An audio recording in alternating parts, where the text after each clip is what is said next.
Hello. Hello.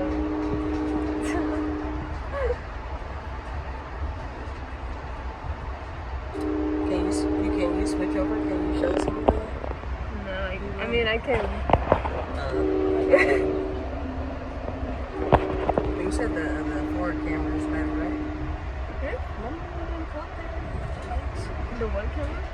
Like the Oh, the back camera is better. yeah, you said the back camera is better. This is the front camera. Yeah, the front camera is better for stuff like this, but the back camera is better for in general. I just like this. The scenery. Oh, what were you saying about moving to a farm? Oh. So maybe I'll buy some ducks and like move to a small town and have a farm. I can get you started. I can start. That is a dream of mine. But did you see how many ducks? It was like 20 ducks. I don't know, it's so cute. And there was like a pool, a duck Oh, was it pool. really? Yeah. Nice. That's the life. What you eating? Cinnamon roll. I got the best breakfast.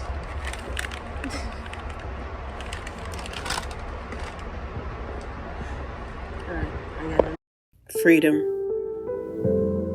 I ponder this as I glide through this Pacific Northwest landscape. On my way to Eugene, Oregon, I have to pass through the town of Centralia, Washington. The town started by a black man who moved north for freedom. I'm trying to sift through my own values of freedom. I've been in Seattle for 8 years, a place where I've made a home with faith, but where that longing for home never quits. What's beneath the metal colliding as we move in the forward motion against a slideshow of homes? What's lurking in the trees as I look deeply, squinting for signs of some life other than my own? As she sleeps, I think about what I'm holding, the weight of it all. What I'm trying to learn and teach and extend and imagine for us both. I remember the times looking at the images I now travel through on my computer and the feeling of impossibility that would overcome me. I'll never get there, I think and say. That looks like freedom, to be among so much beauty. Well, I'm here. We're here. How you doing, Sam? I'm good. Yeah? Yeah. How was your nap? It was great. It was great. My nap? I didn't have one. Yeah, that's what I'm thinking. It's like you're camping right now. I'm not camping. I didn't have a nap. I don't have a window seat. How do you sleep without a window seat? Oh, that's how you're supposed to hold it? I don't get it. Like the first factor, buddy? Yeah. Okay. So, Portland, Oregon. See.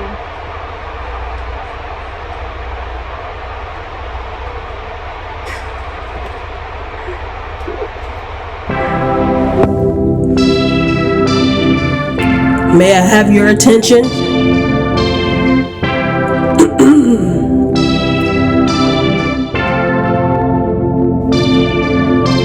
Yeah, I'm different. So tell me why you not. You poured salt on open wounds and thought your words would twist my plot. Told me to be more like them, cause being me might be a sin. I couldn't be a confident woman. Morals had hymns. Had to find freedom within. Put me as a butt of your jokes. I learned that evil wore familiar cloaks. The type of faces you sat with at the kiddie table when the hand was smoked. I can't be who you want, then I wouldn't be me. Almost killed myself trying, and they still didn't accept a sheet. What's mental health to the weak? What's crime when they don't accept that you bleed? Saving black men is a trend that a black woman got lost in. Took my brothers across the oceans to save their life. I got lost on the shores like freedom dreams at the Atlantic.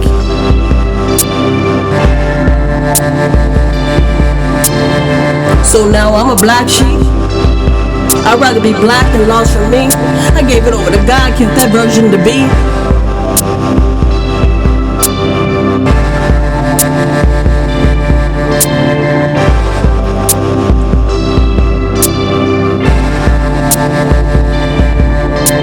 So now I'm a black sheep. I'd rather be black than lost from me. I gave it over to God, killed that version to be. I killed that version to be.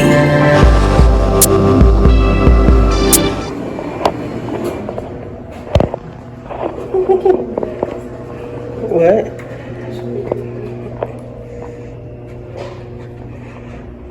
Oh, looking at the man in the mirror. Asking him to change his ways. Michael Jackson. What up, everyone? This is vlog number 2. I originally started doing this as a way to, I don't know, I wanted to document the time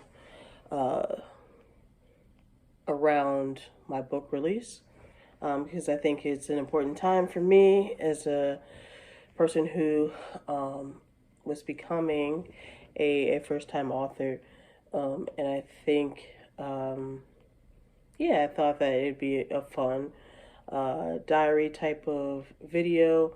I'm actually newer to the genre of vlogs, and I've actually been watching a few that have inspired me and shown me like the possibilities of those. And I'm somebody who blogged, right? And so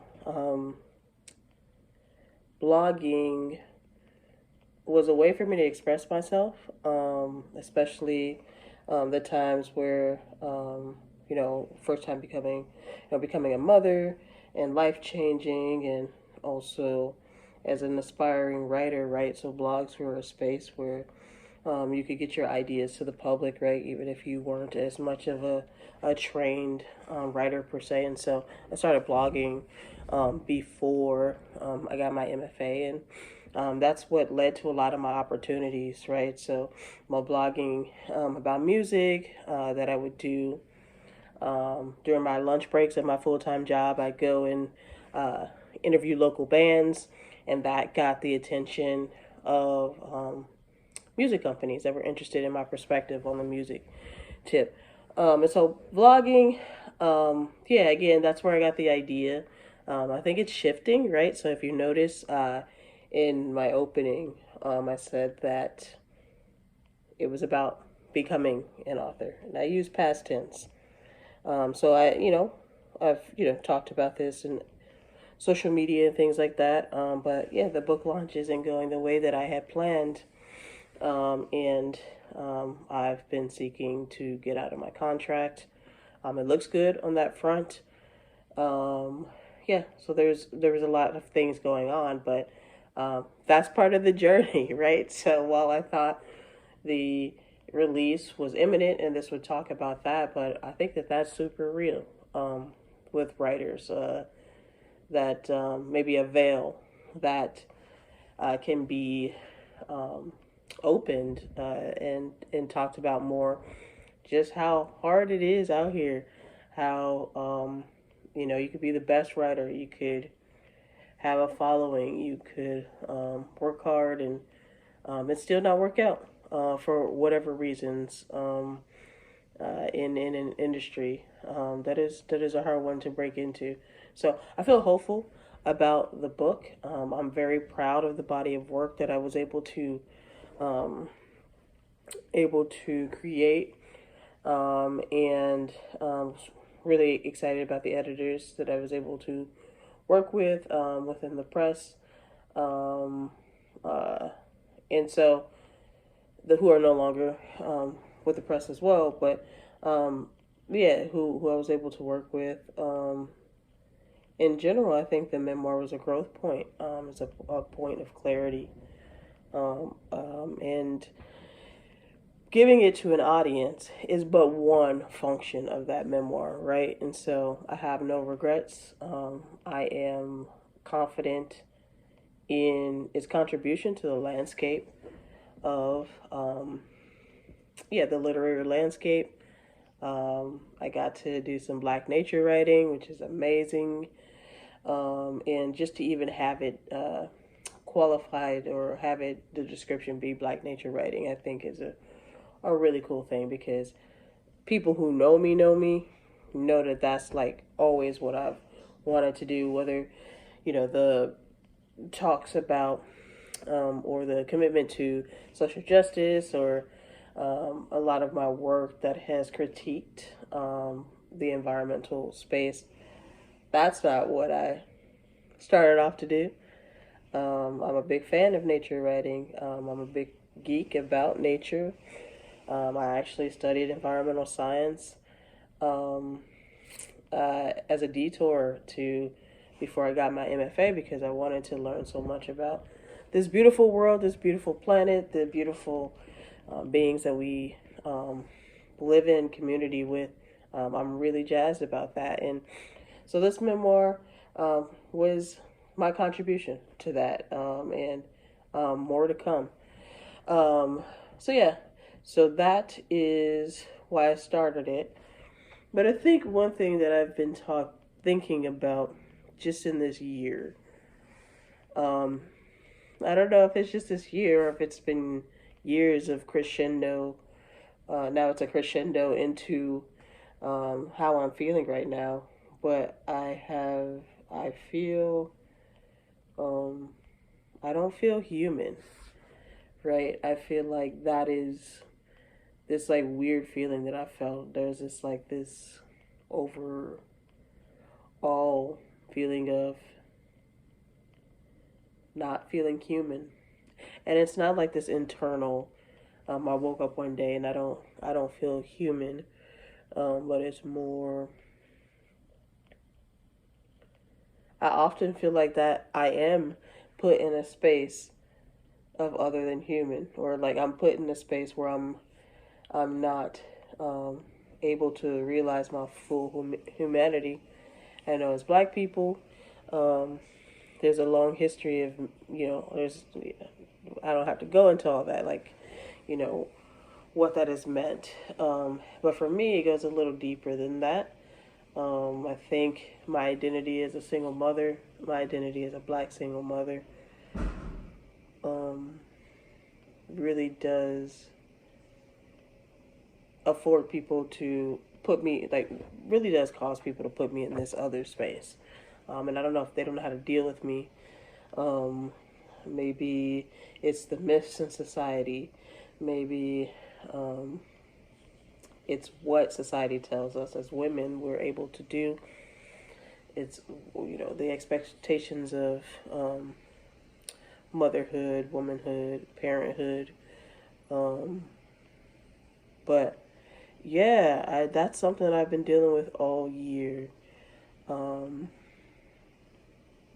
that I haven't been able to connect with um, other people who I thought I would be able to uh, connect with, because there's this expectation of me to be something other than human. Um, and I'm still developing that. I'll think more about that. Um,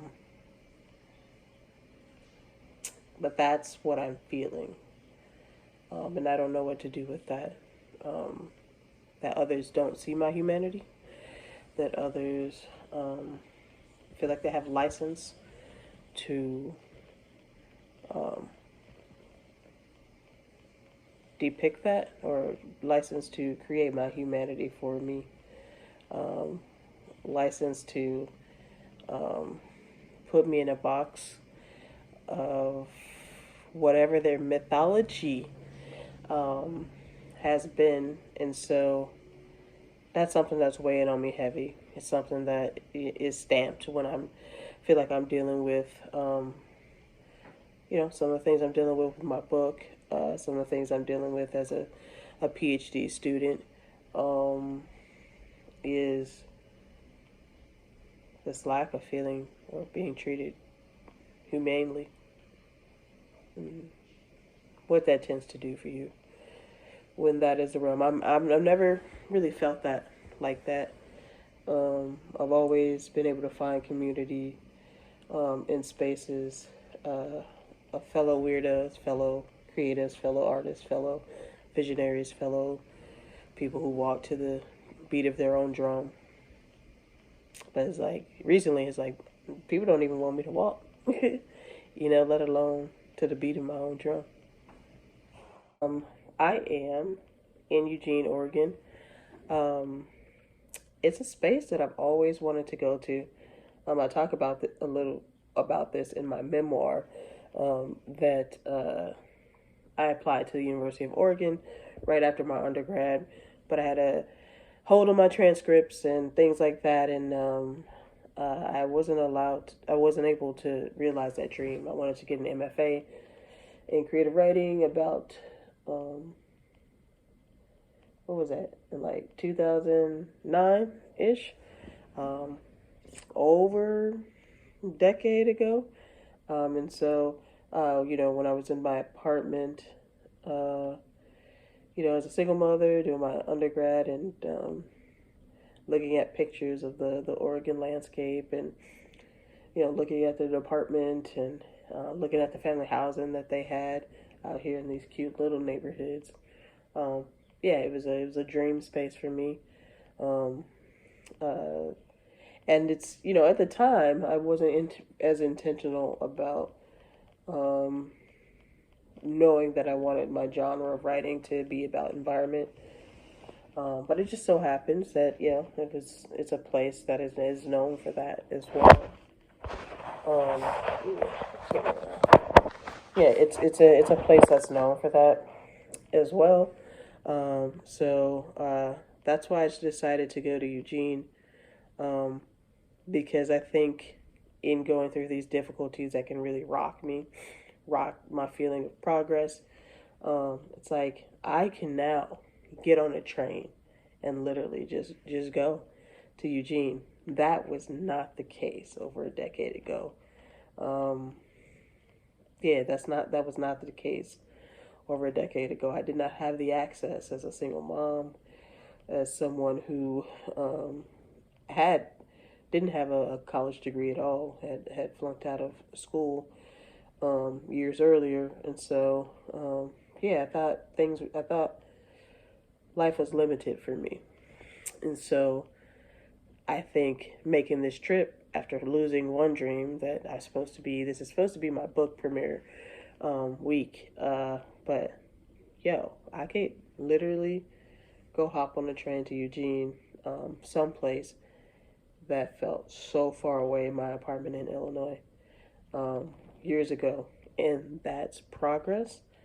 And that's how progress works. I feel like it's not this linear, straight journey. It's back and forth, and just staying steady, being resilient in the climb, and so that's what made me go to this town. I'm so amazed by raptors. There's something about the massive wingspans of a hawk or an eagle, or osprey, and even turkey vulture that screams freedom. I often see raptors soaring in the sky solo or in small groups. I know they may be circling for prey or practicing hunting or whatever they are meant to do for that season and in that moment in time. I enjoy the moments where I look up and they don't appear to be looking for something. The times that they've given in to the wind, freely submitting to the gusts, and I wonder what it's like to be that free bird. I like to think my imagination brings me closer to another way of living and being, and that maybe faith can one day know more than me what it's like to soar. No, I was saying, I think people just look at black people and they're like, from an inherent like scarcity, like they look at people. They don't see a lot. Yeah, like, and just in terms of value, and like people looking at me and everybody like assume scarcity, like they don't have a lot, or I don't know, just feel like being taken advantage of. But obviously I'm not alone, right?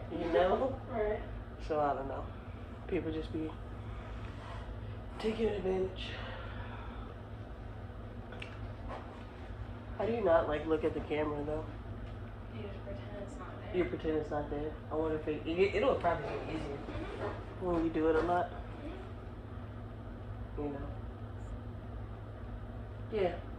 That was definitely cafe. What is the Hotel Lucia? Yeah. Yeah, he said, I know that one. Yeah, it's like, it looks a little bit too familiar. Yeah. Alright, so tomorrow, campus tour. Did they say where we gotta go? Maybe. We should know that. We should know where we're gonna go.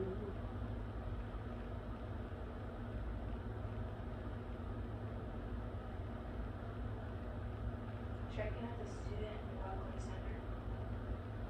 AKA where? Also known as the Union. Just the Student Welcome Center. Where's the Student Welcome Center? They should have an address. They're not gonna say. They do. Okay. You want me to do that? Yeah. 1420 Columbia Street. Okay. Yeah. Cool. And 10 a.m.?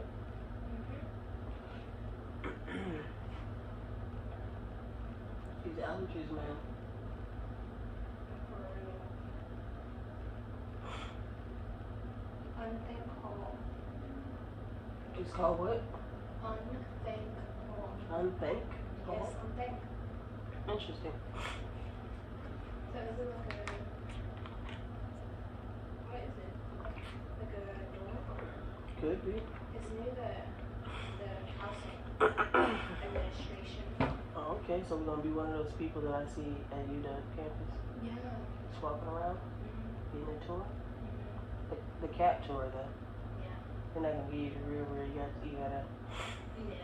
email people. I mean, not email people, Like, but talk to people. talk to people. Look at, I don't know, people do videos. People who aren't getting paid to take it. Say that people aren't getting paid for PR. Yeah. Yeah.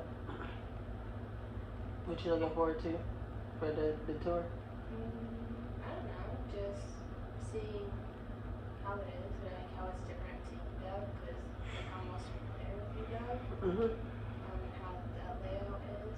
I'm like interested in their, like, what majors they have, stuff like that.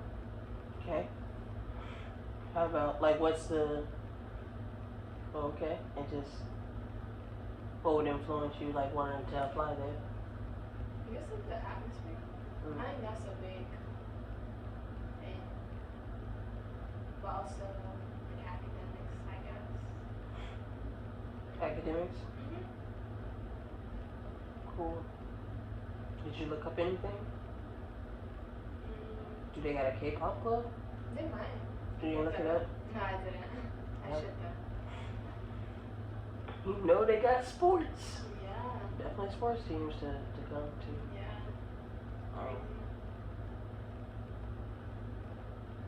They have one of my favorite jerseys, the green and yellow. Yeah, them drinks go hard, I'm not gonna lie.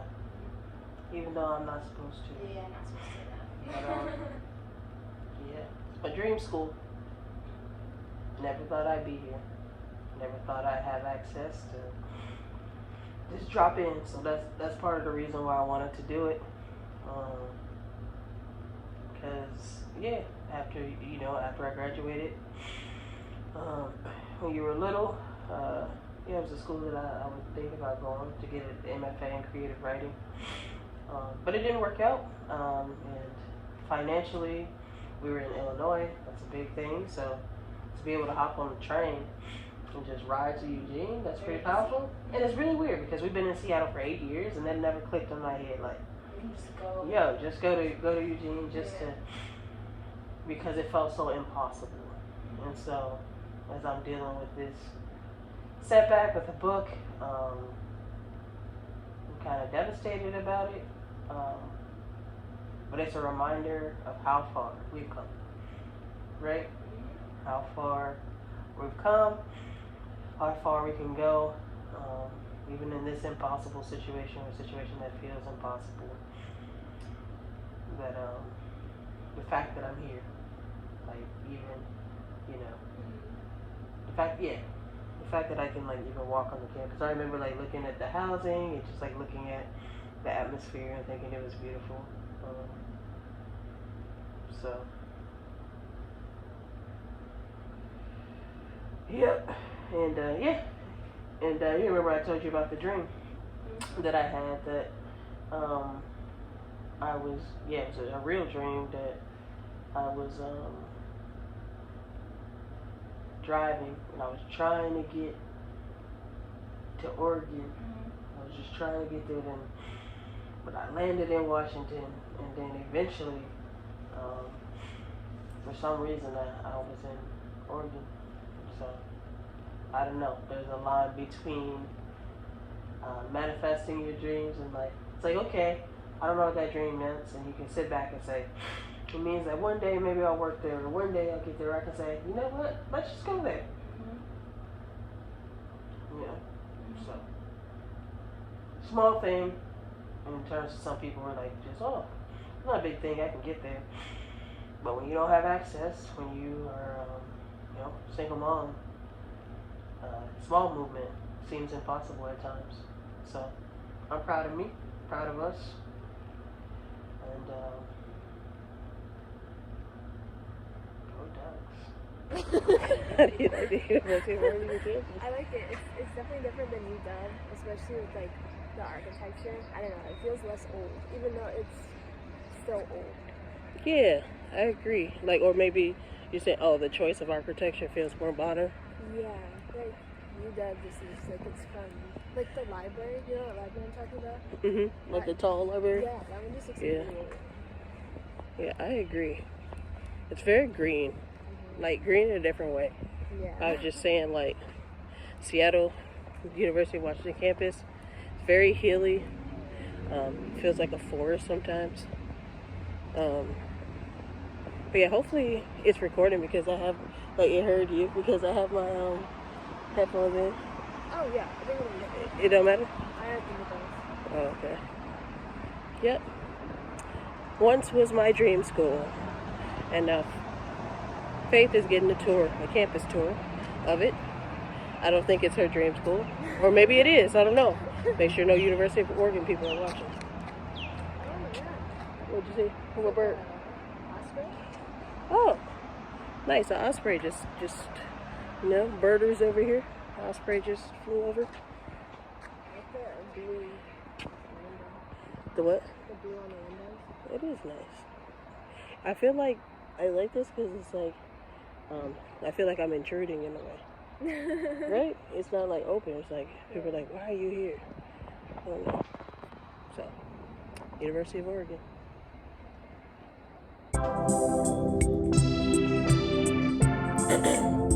Detox. Detox.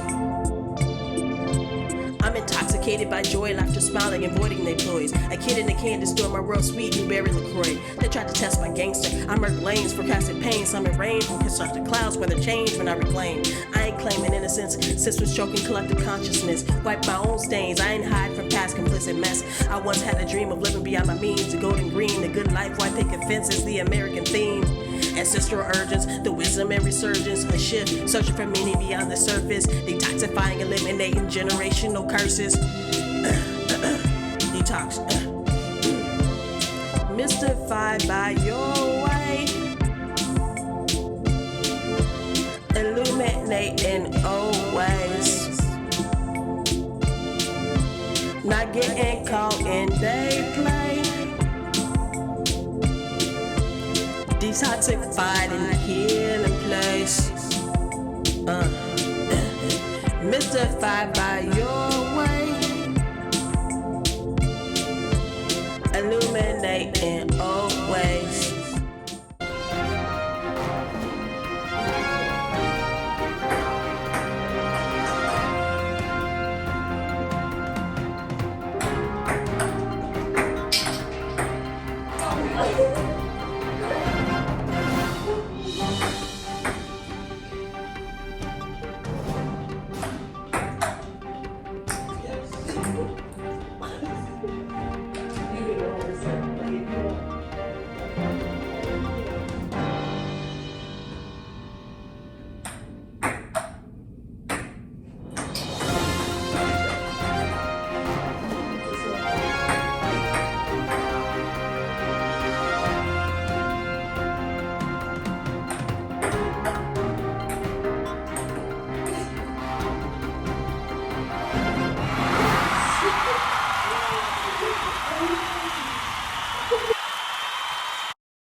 I watch them dance, and I want to catch their free spirits like my folks used to urge me to catch the Holy Ghost. These are the moments that restore my faith in humanity. When the sun shines, just a strip of possibility through the clouds. Possibility finds me through the folky, funky, bluesy sound waves that join the raindrops on the concrete.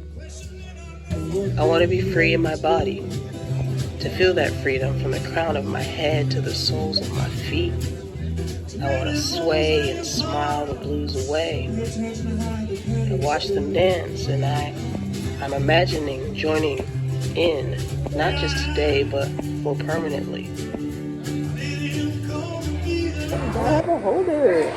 Yeah, and I didn't mean to start recording. I have a holder.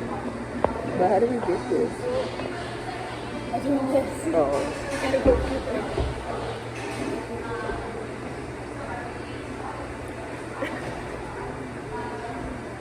Yeah, it's about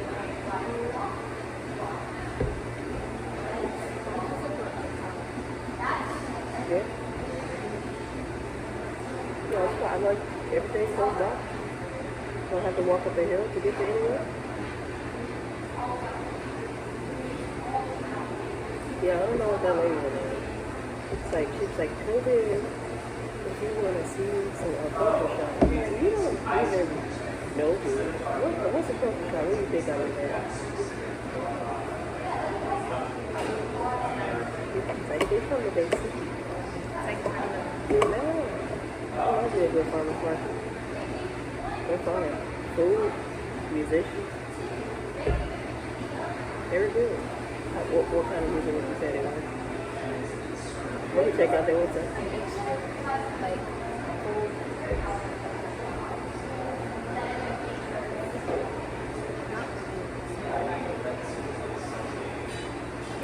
There's some bluesy. I would say like folk, blues, indie, bluegrass, something like that. It was smooth, and I like that kind of like when I was kind of texture. We didn't get the shirt. I should have got the shirt. I was too chicken because I'm in an introvert mood. Like, you know, it's kids and stuff. But I did want the shirt with the bird on it. It has a bird on it, so.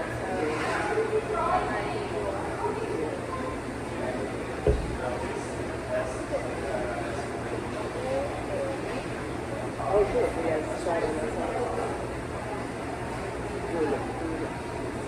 What's the sauce for?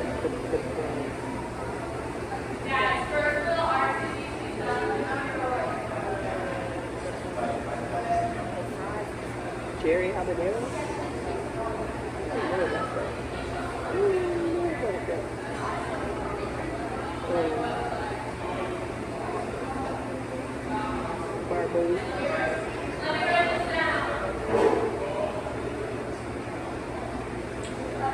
What you gonna get?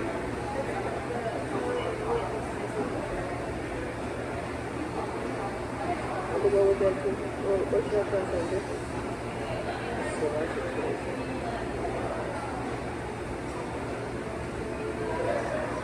You think smoky buffalo good? Alright, so you get those. I'm gonna get smoky buffalo. And then the good. This smoky buffalo is spicy vampire.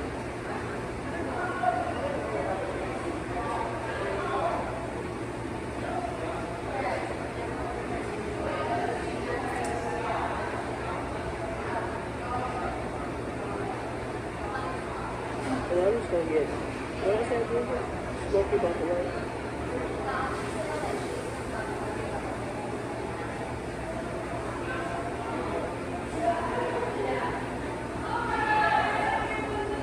And barbecue. I'm gonna try some barbecue. I'm gonna do some barbecue.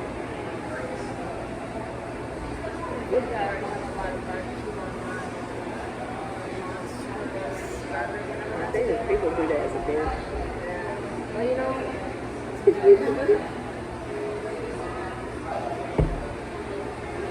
how's your Good. Yeah. One of my favorite. It's like a dream for me.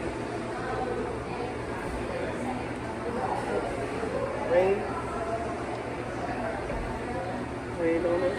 Faith brought to a nice raindrop. About the nice raincoat, I decided to leave mine behind because I thought there'd be sunshine. I didn't mean to run.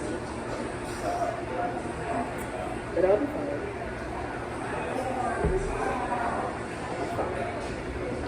No voice.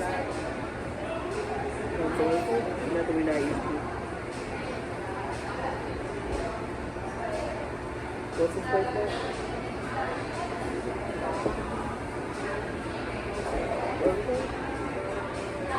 Bob Balloon. Boy what? Boy 9. Yeah, Boy 9. I took a nap and fell asleep. Well, I took a nap and it was raining. We were supposed to go to the farmer's market early, but it was raining all day. Like rain, not like small rain. But we got to catch some cool shows. Cool atmosphere.